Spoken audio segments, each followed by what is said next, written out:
Sur Eden Télévision, mesdames, messieurs, bonsoir et bienvenue dans ce journal au sommaire. Revue du plan de travail annuel budgétisé au deuxième trimestre de l'année 2019 du ministère de l'Agriculture. C'était dans la matinée de ce jour politique.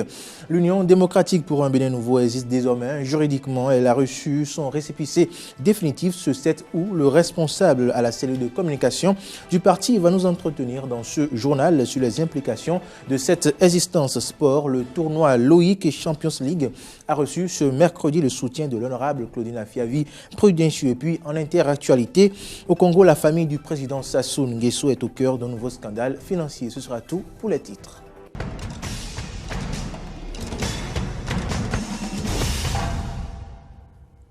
Merci de votre fidélité renouvelée à Eden Télévision. Je l'annonçais dans les titres, nous recevons pour vous ce soir le responsable de la cellule de communication de l'Union démocratique pour un Bénin nouveau, Jules Léandre Kitty. Avec lui, il sera question du récépissé définitif délivré au parti par le ministère de l'Intérieur. Jules Léandre Kitty, bonsoir. Bonsoir Fréjus.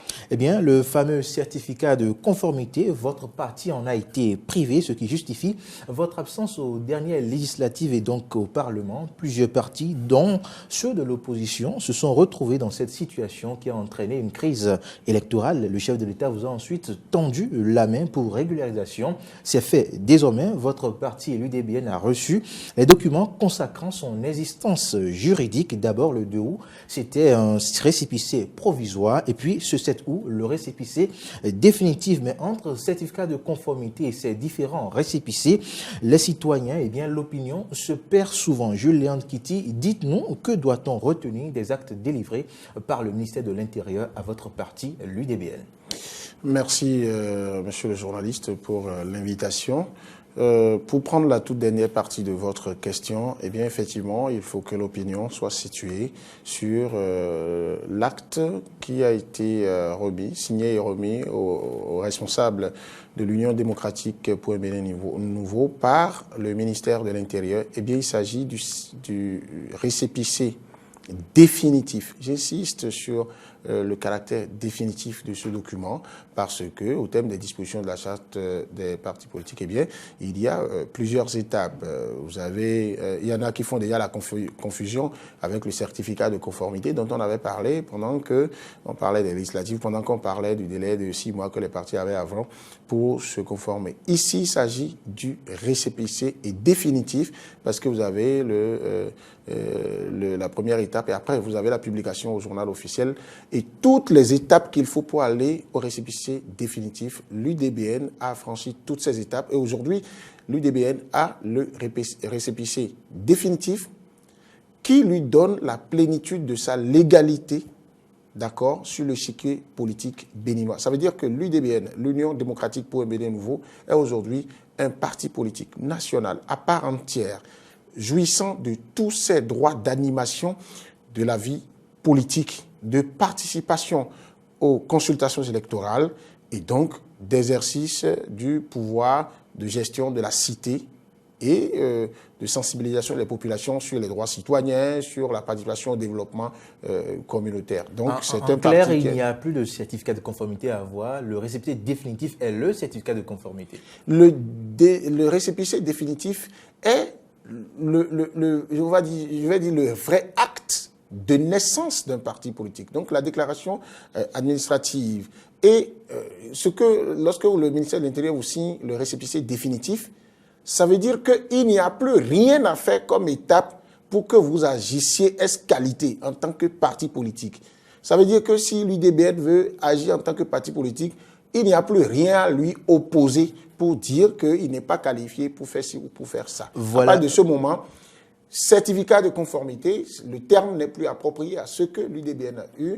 Récépissé provisoire, ce n'est pas approprié. Il faut que tous ceux qui faisaient le débat de l'UDBN, à ces papiers ou pas, je pense que là maintenant, ils peuvent le dire où ils veulent, et les militants peuvent être fiers de l'affirmer où ils veulent sans risque de se tromper, l'UDBN a son récépissé définitif. Voilà qui est clair, monsieur Jules Léandre Kitty. Une autre question pour vous, pour certaines personnes, la délivrance de ces documents, sinon du récépissé définitif à votre parti, est le résultat de votre docilité au pouvoir de Patrice Talon. Pour d'autres, par contre, il s'agit du fruit de la rigueur de votre parti, dirigé par l'honorable Claudine Afiavi-Prudencio. Qu'en est-il? Bon, mais on ne peut pas empêcher les gens de tergiverser, de faire des élucubrations. Bon, je pense que tous ceux qui ont suivi le comportement des responsables de la présidente de l'UDBN, l'honorable Claudine Afiavi-Prudencio, dont on connaît la rigueur, dont on connaît l'affirmation de ce leadership féminin qui veut prendre sa place dans l'espace public et l'assumer au même titre que les hommes. Lorsqu'on connaît sa nature, on connaît les comportements des membres du bureau politique de ce parti, on ne peut pas parler de légèreté. On ne peut pas dire qu'ils n'ont pas fait montre de rigueur depuis le début jusqu'à la fin, même après les législatives. À partir de ce moment, dire qu'il s'agit du fruit de la docilité de ce parti vis-à-vis du chef de l'État, c'est à croire que ce parti avait pour trait caractéristique de ne pas être docile. Non, il n'est pas question d'être docile ou de ne pas l'être. Il est question pour un parti politique de faire une option idéologique et de faire une option de positionnement sur l'échiquier politique. Et depuis que l'UDBN et sa présidente ont déclaré leur soutien au président Patrice Talon et à son action, et donc ont décidé d'appartenir à la mouvance présidentielle, ça n'a pas changé. Le parti n'a jamais dit on n'est pas de la mouvance présidentielle. Donc l'UDBN n'est pas de l'opposition. L'UDBN est de la mouvance présidentielle. L'UDBN n'est pas dans une insurrection ou dans dans l'inobservance des règles de cohésion de la mouvance présidentielle. Donc l'UDBN est de la mouvance présidentielle. Donc il n'y a pas à lier ça au fait qu'on a dû être docile avant de l'avoir. C'est le fruit de la rigueur, de la détermination et la foi en ce qu'on veut obtenir. Dernière question pour vous. Votre parti existe désormais et légalement. Et quelle sera la suite? Les observateurs annoncent un raz-de-marée de l'UDBN pour les prochaines élections municipales. Je pense que ces observateurs, ils ont vu juste parce que l'UDBN, même pendant qu'il continuait le processus d'obtention de cette reconnaissance de l'existence juridique, travaillait à travers ces militants qui étaient dans les 77 communes du Bénin. Donc les structures de base de l'UDBN sont debout. Et depuis que l'annonce donc de l'obtention du récépissé définitif a été faite, eh bien, l'alerte est donnée, la mobilisation sera totale. Et donc, pour les prochaines consultations électorales, pour les défis prochains à relever, c'est que l'UDBN va s'asseoir sur le plan national et démontrer tout le bien qu'on pense de ce parti et de sa présidente, qui est aujourd'hui la seule femme qui dirige un parti politique au Bénin. Elle a quand même le mérite d'être là et elle doit le prouver avec ses militants. Et je pense que quand l'UDBN va réussir à avoir beaucoup de sièges dans toutes les communes du Bénin, on ne va plus dire que c'est un arrangement ou quoi, on ne fera plus de tergiversation. Je pense que merci Jules Léandre Kitty d'avoir répondu à notre invitation. C'est moi qui vous remercie pour l'invitation. Merci. Eh bien, mesdames, messieurs, ce journal se poursuit. Le ministère de l'Agriculture, de l'Élevage et de la Pêche a procédé ce jour à sa revue du plan de travail annuel budgétisé au deuxième trimestre de l'année 2019, cité à l'Infosec de Cotonou. Reportage. À l'Infosec de Cotonou, où le ministère de l'Agriculture, de l'Élevage et de la Pêche, MAEP, a effectué la revue de son plan de travail annuel budgétisé au deuxième trimestre de l'année 2019. Attendue pour le mois de juillet, elle a été faite en ce mois d'août, en retard donc, et pour cause. Certains de nos gestionnaires, certains de nos structures ou projets n'ont pas pu envoyer dans le délai les différents rapports qui devront être consolidés par la DPP. Et je voudrais ici, avec la permission de la secrétaire générale du ministère, nous demander de mettre les bouchées doubles pour que dorénavant, nous puissions faire nos revues à bonne date. Françoise Komla Sogba, secrétaire générale du ministère de l'Agriculture, a par la suite présenté les réalisations faites au cours de cette année. La réalisation de 698 puits tubés sur 174,5 hectares au profit des groupements maraîchers de Grand Popo et de Semek-Posi. L'appui, contrôle et accompagnement des acteurs de la filière ananas pour l'exportation d'environ 302 tonnes de fruits frais d'ananas vers l'Union européenne. Le contrôle et l'accompagnement de la filière miel avec 638 kg exportés vers l'Union européenne. Le contrôle et l'accompagnement à l'exportation de 637,5 kg de miel pur vers l'Union européenne. L'évaluation des familles d'acteurs de la filière ananas sur la mise en œuvre de la démarche qualité et traçabilité portant sur 140 producteurs, 50 transformateurs et 60 commerçants. Elle a par la suite évoqué les performances financières du MAEP. Pour l'année 2019, sur une dotation annuelle de 74 814 642 000 de francs CFA, un montant d'environ 35 196 682 000 de francs CFA a été engagé au 30 juin 2019, soit un taux d'engagement de 47% contre 28,25% au 30 juin 2018. En termes d'exécution physique du PTAB au deuxième trimestre, le ministère affiche un taux de 47,05% contre 26,73% à la même période de 2018. Un effort remarquable qui, hélas, n'a pas permis d'atteindre les objectifs escomptés. Même s'il faut saluer les efforts consentis pour cette performance, ce taux reste tout de même en dessous des 50% prévus.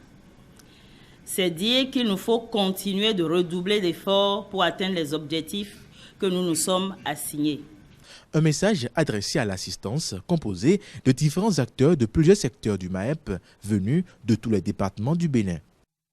Pour sa bravoure en politique, l'honorable Claudine Afiavi-Prudencio, président de l'Union démocratique pour un Bénin nouveau UDBN, a été récompensé hier par le groupe de presse Guérit en présence des membres de sa famille et de ses collaborateurs. Le compte rendu ici.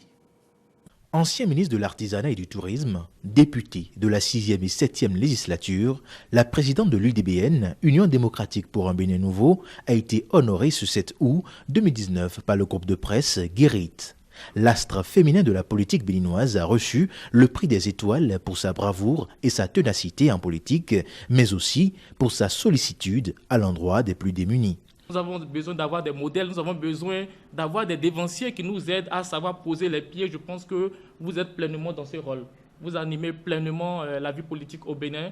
On vous connaît aussi pour vos œuvres sociales. Ce prix que nous allons vous décerner ce soir, il faut le prendre comme étant un élément qui vient vous stimuler à aller davantage. Parce que, comme je le disais tantôt, nous qui sommes derrière, nous en tant que jeunes, nous vous suivons.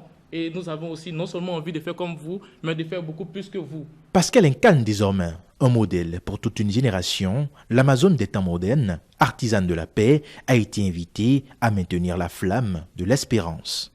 Parce que vous faites bien, parce que vous êtes bien, mais tant que vous arrêterez de travailler pour aller de l'avant, à partir de ce moment-là, vous arrêterez d'être bonne. Et quand vous arrêterez d'être bonne, nous serons aussi là pour le dire. Après avoir remercié le groupe de presse Guérit qui a décidé de l'honorer, l'heureuse récipiendaire, fidèle à sa ligne de conduite, a convié l'ensemble des populations et des leaders à toujours œuvrer pour la paix au Bénin. Je dirais que tout ce que je fais, je le fais pour qu'il y ait la paix dans le pays. Parce qu'il n'y a pas de développement dans un pays sans la paix.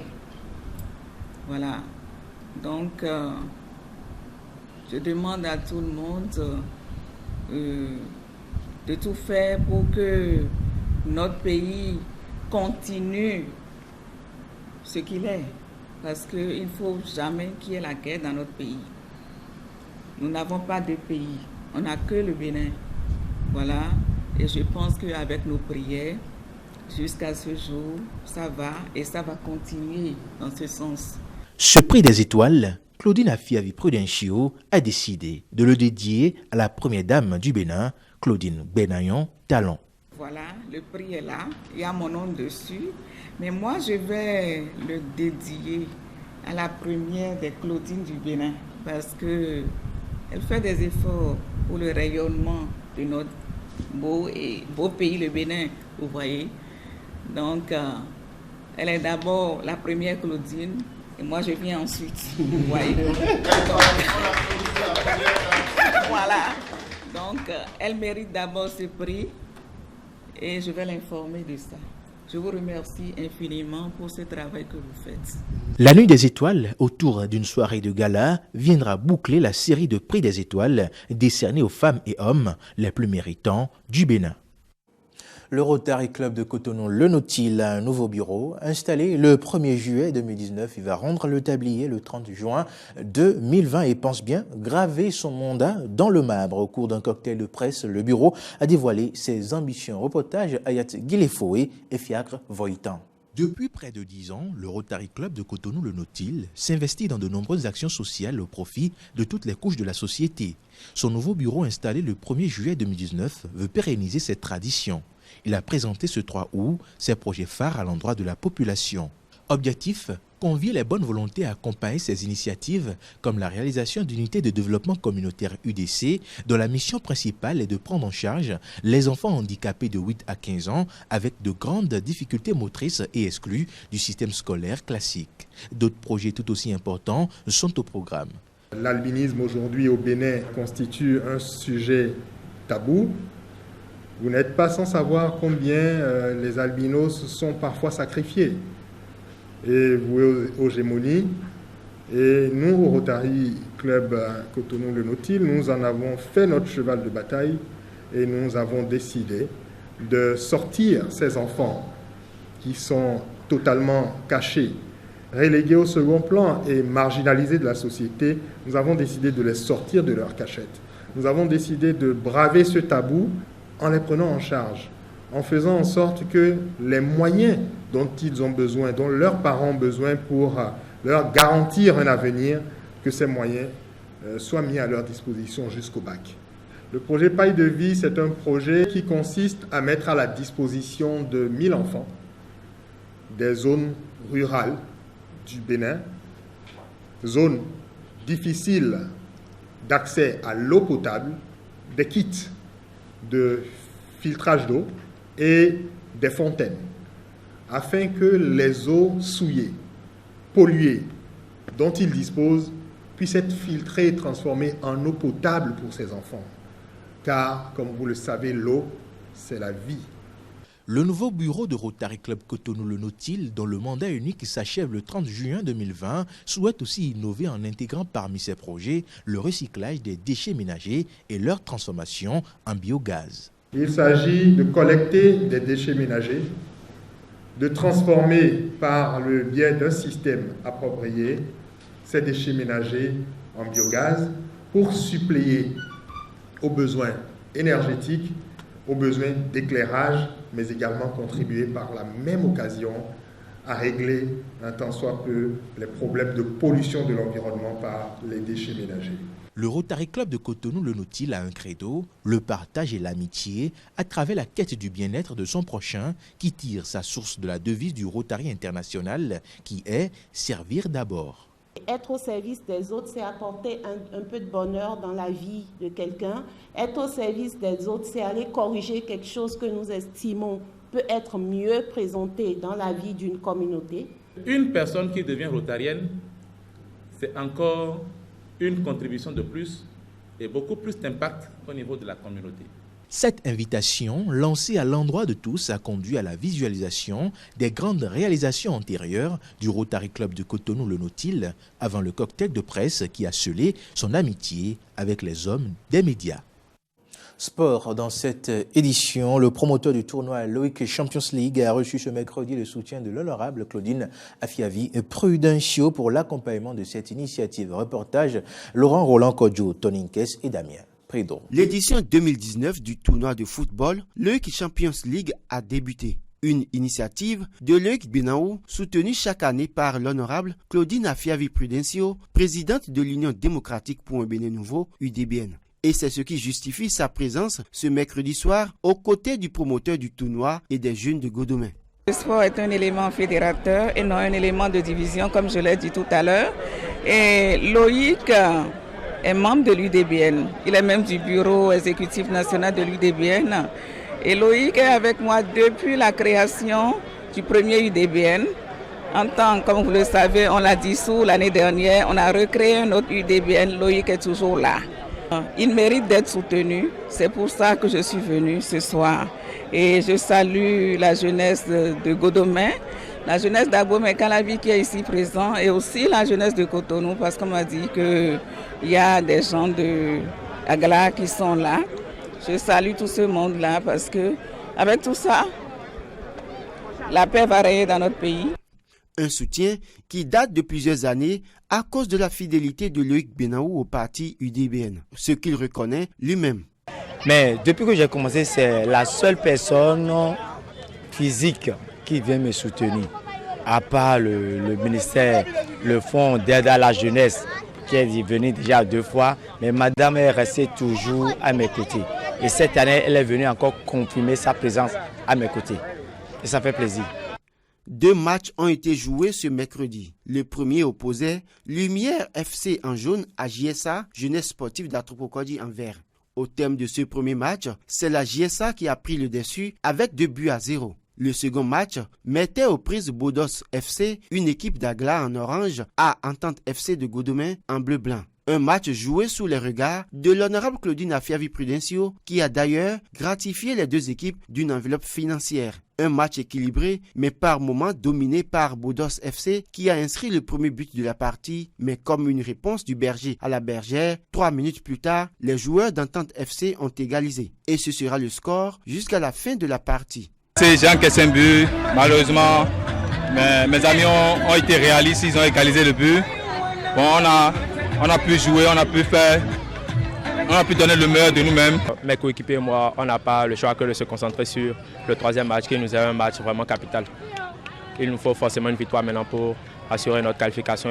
Notons que pour cette présence au Winner Stadium de Godomè, l'honorable Claudine Afiavi Prudencio a gratifié le promoteur d'une enveloppe financière de 500 000 francs avec des promesses de jeux de maillot et de crampons.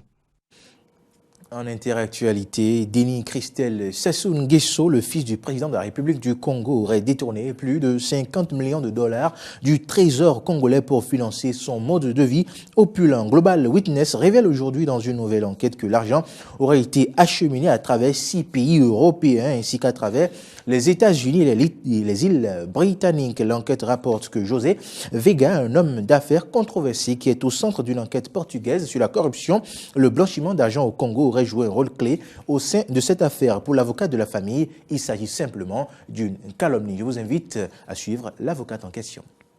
Viennent ces enquêtes d'une ONG, une ONG qui est Global Witness. Qui est Global Witness?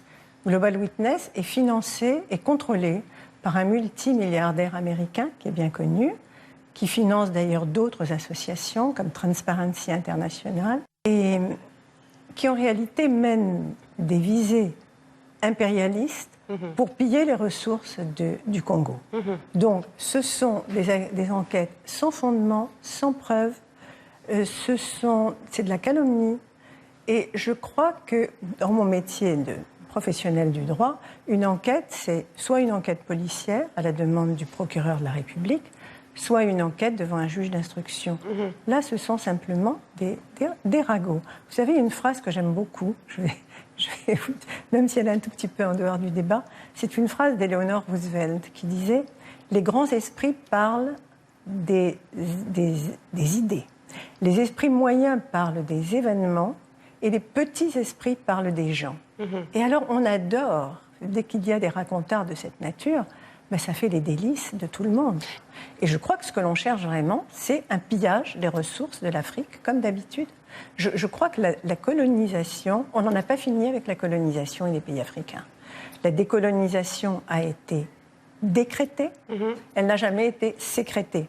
Je crois que tout se sécrète. Et tant qu'il n'y aura pas une décolonisation dans les esprits, la colonisation sera toujours là. Et on considérera toujours que les pays africains sont là. Sont là parce que, pour leur grand malheur, ils ont des richesses.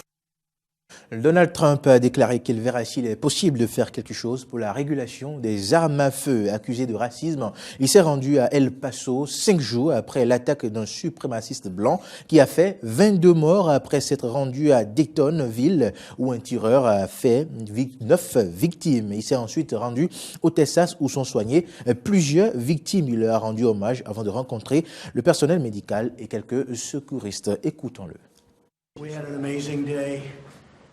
Nous avons passé une superbe journée. Comme vous le savez, nous avons quitté l'Ohio et l'amour, le respect pour le bureau de la présidence, c'était... J'aurais aimé que vous soyez là pour le voir. C'était pareil ici. Nous avons également rencontré des médecins, infirmières, membres du personnel médical. Ils ont accompli un travail incroyable dans les deux endroits, juste incroyable. Et l'enthousiasme, l'amour, le respect, et aussi leur dire qu'on allait voir si on pouvait accomplir quelque chose. Les républicains veulent le faire et les démocrates veulent le faire. À El Paso et à Daytonville, Donald Trump a rencontré des manifestants hostiles à sa personne. Ils seraient, selon eux, à la base des tueries à cause de ses propos racistes. Suivons-les. Je ne me sens pas très à l'aise avec le fait que Donald Trump vienne avec tout ce qu'il se passe en ce moment, ni avec les mots qu'il a prononcés contre les hispaniques. Je pense que c'est de là que vient tout ce qu'il se passe en ce moment. C'est un manque de respect pour tous les immigrants, comme nous le sommes tous. Pas seulement l'Américain, mais l'immigré, parce qu'il pense que nous envahissons sa terre. Nous venons pour une meilleure vie, pour travailler et se battre pour notre famille, et rien d'autre.